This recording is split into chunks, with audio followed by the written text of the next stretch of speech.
Considérez votre esprit comme composé de deux parties, le conscient et l'inconscient. Le conscient est la partie de votre esprit qui analyse, critique et pense logiquement toute la journée.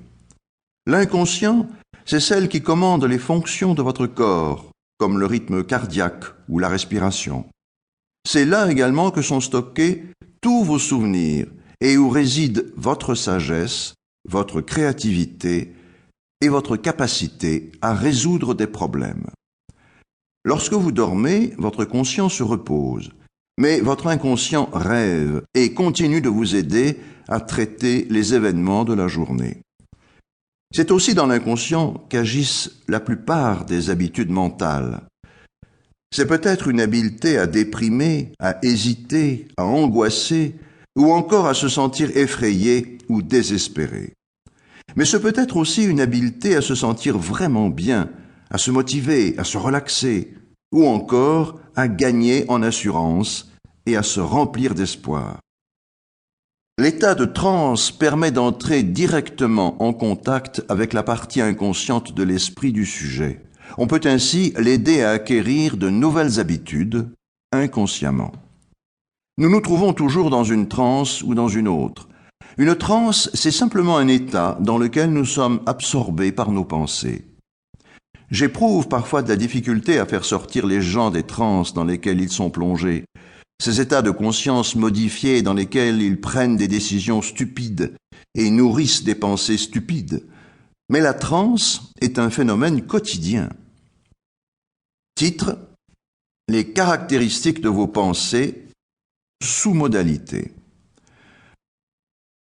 Nous possédons 5 sens qui nous servent à absorber l'information venant du monde extérieur.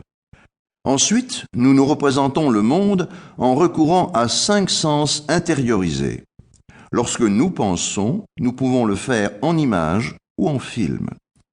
Chaque fois que vous demandez votre chemin à quelqu'un ou que quelqu'un vous demande quelle direction prendre, vous faites appel à votre capacité à vous représenter mentalement l'itinéraire menant à l'endroit voulu.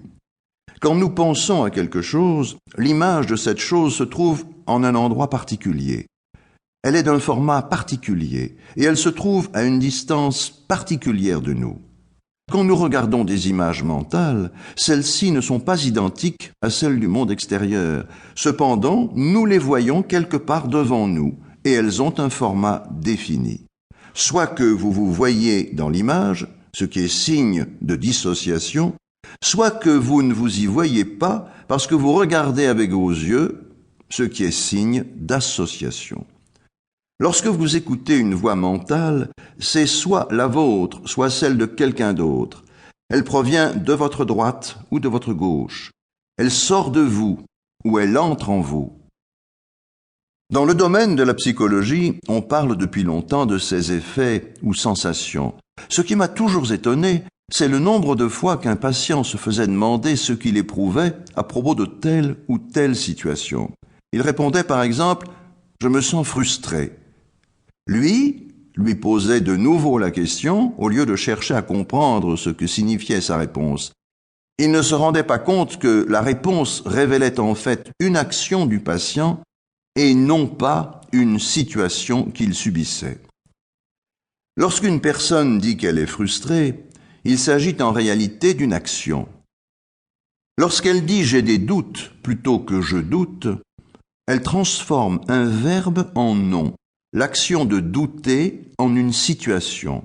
En réalité, elle ne tient pas dans sa main un petit sac de doute. Il s'agit bel et bien d'une action. C'est lorsqu'on retransforme une situation en action qu'on peut en apprendre le plus sur ce qui est.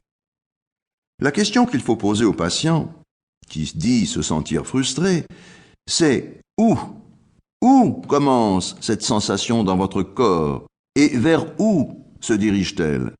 Les sensations ne sont jamais immobiles, elles se déplacent toujours dans une certaine direction.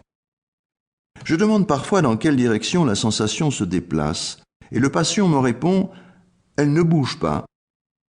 Ce n'est qu'en lui demandant de faire tourner sa main d'avant en arrière, ou vice-versa, ou bien latéralement, qu'on peut déterminer dans quel sens la sensation se déplace dans le corps.